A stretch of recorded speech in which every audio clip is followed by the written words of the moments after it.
Polycystic kidney అనేది జన్యుపరమైన వ్యాధి. దీనిలో కిడ్నీ మీద పిండాలు ఏర్పడతాయి.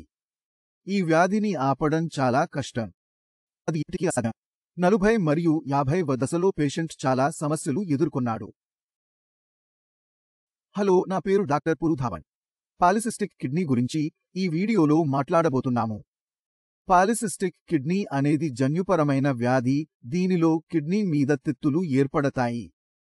ఈ అన్వేషణని మనం ఎలా పొందగలం? పాలిసిస్టిక్ కిడ్నీ ఉందని రోగికి అర్థం ఎలా అవుతుంది? నొప్పి ఉందని తరచుగా జరుగుతుంది. కడుపు అల్ట్రాసౌండ్ చేయించుకున్నాను. మేము పొట్టకు యూల్ట్రాసౌండ్ చేస్తున్నప్పుడు నొప్పి కనిపిస్తుంది. కాబట్టి మూత్రపిండాల మీద చాలా కిలకిలాలు ఉన్నాయి. కాలేయంపై ముళ్ళు ఉంటాయి. మూత్రపిండాలపై ఈ ముళ్ళు ఏర్పడినప్పుడు మూత్రపిండాల పరిమాణం మారడం ప్రారంభమవుతుంది. సాధారణంగా మూత్రపిండాల పరిమాణం 10 సెం.మీ. అంటే సుమారు 100 మిమీ. కానీ మూత్రపిండాల మీద ముళ్ళు ఏర్పడటం ప్రారంభించినప్పుడు మూత్రపిండాల పరిమాణం అల్ట్రాసౌండ్లో చూడగలిగే విధంగా 13 సెం.మీ, 15 సెం.మీ, 20 సెం.మీ వరకు పెరిగింది. 22 సెంటీమీటర్ల వరకు చూశాను. ఎందుకంటే మూత్రపిండాల పరిమాణం పెరుగుతుంది. 10 సెంటీమీటర్ల కిడ్నీ 20 సెంటీమీటర్లుగా మారితే అది పరిమాణం రెట్టింపు అవుతుంది. ఇప్పుడు తిత్తులు ఏర్పడుతున్నప్పుడు అవి ఎందుకు ఏర్పడుతున్నాయి అనే ప్రశ్న తలెత్తుతుంది. కాబట్టి పాలిసిస్టిక్ మూత్రపిండాన్ని 2 రకాలుగా నిర్వచిస్తారు. మొదటిది ఏడీపీకేడి. అది ఆటోసోమల్ కోసం ఏ ఆధిపత్య పాలిసిస్టిక్ మూత్రపిండాల వ్యాధికి డి అని అర్థం. ఇది మీ కుటుంబం నుండి పొందబడే ఒక వ్యాధి. అది ఎవరికైనా వారి తల్లిదండ్రుల్లో ఉండి ఉంటుంది. వారి కుటుంబంలో ఎవరైనా ఉండి ఉంటారు. ఇది మీ శరీరానికి జన్యు మార్గంలో వస్తుంది.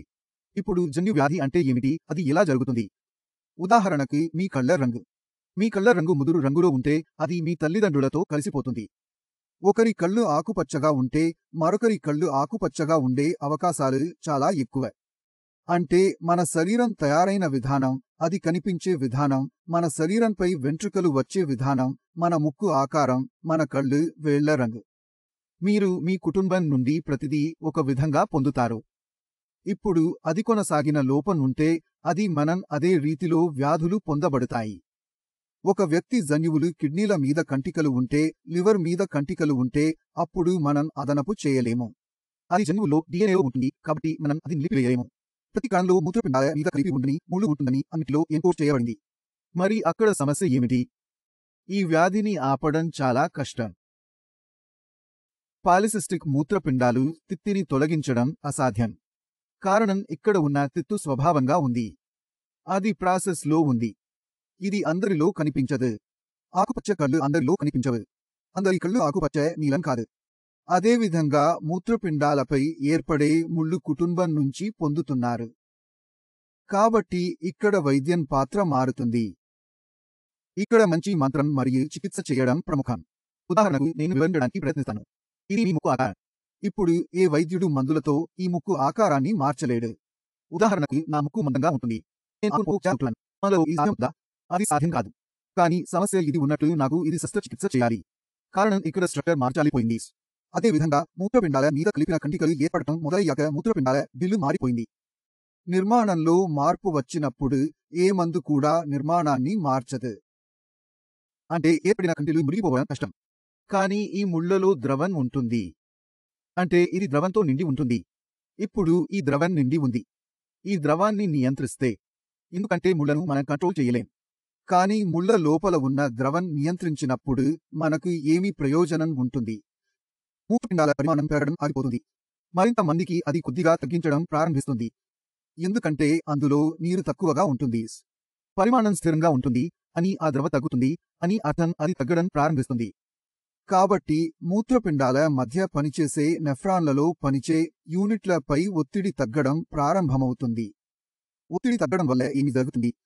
అందువల్ల కెటామైన్ మరియు యూరియా స్థాయి మునుపటి కంటే మంచిగా ఉంటాయి. అది మరీ అంతగా తగ్గదు. అది కొంతవరకు తగ్గుతుంది. ఉదాహరణకు ఎవరైనా కెటామైన్ స్థాయి 6 ఉంటే అది సాధారణం కాదు. మీరు పాలిసిస్టిక్ మూత్రపిండ రోగిలో 6 కెటామైన్, 5 లేదా 4 తయారు చేయవచ్చు. మరియు మీరు దానిని స్థిరంగా చేయవచ్చు. ఇప్పుడు దానిని స్థిరంగా ఉంచడానికి మేము చికిత్స తీసుకోవడం లేదని మీరు అనుకుంటారు. దానిని స్థిరంగా ఉంచడం చాలా ముఖ్యం.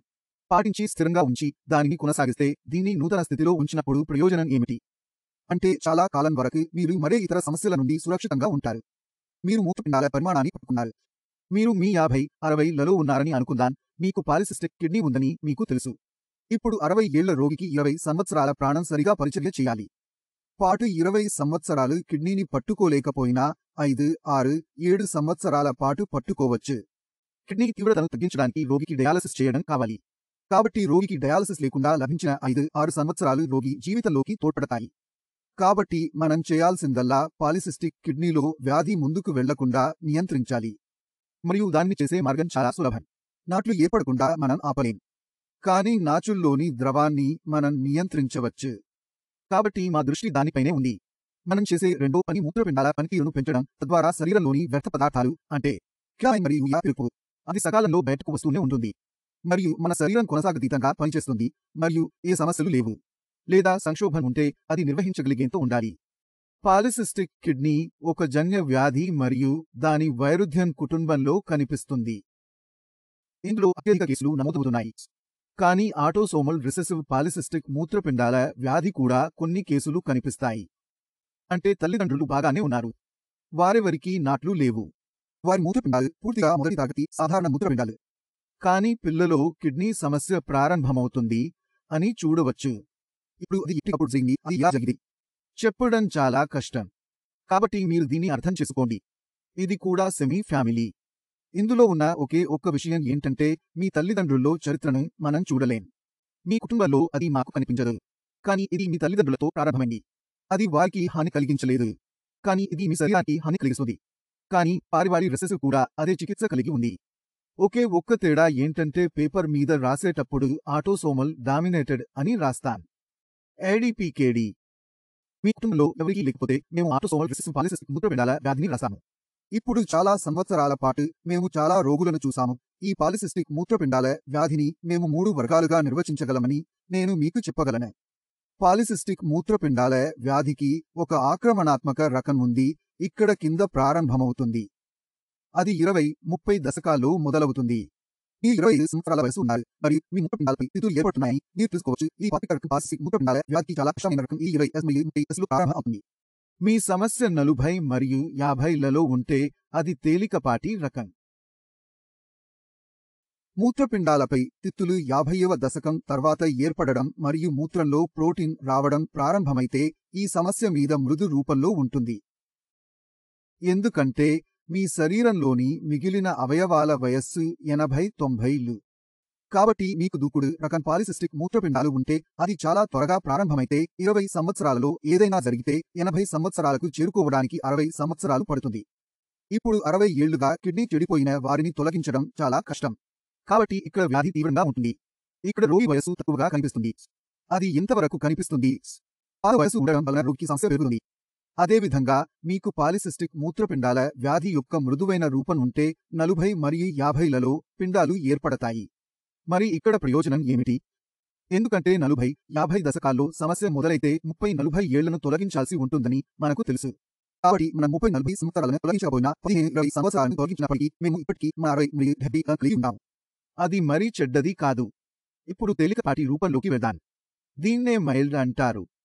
మెత్తబడిన రూపంలో ప్రారంభంలోనే రోగికి జీవితాంతంలో ఏవైనా సమస్య లేదు.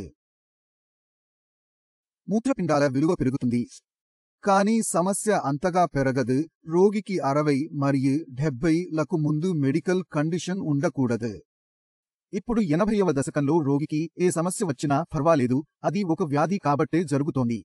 అయినప్పటికీ వ్యాధి మీకు సమయం ఇచ్చింది. కాబట్టి ఈ రకం నుండి మనకు ఏమి తెలుసు? రోగి శరీరం ఎంత సమయం సరిగ్గా పనిచేయగలుగుతుంది. కాబట్టి నేను మీకు 3 రకాల పాలిసిస్టిక్ మూత్రపిండాలు చెప్తాను.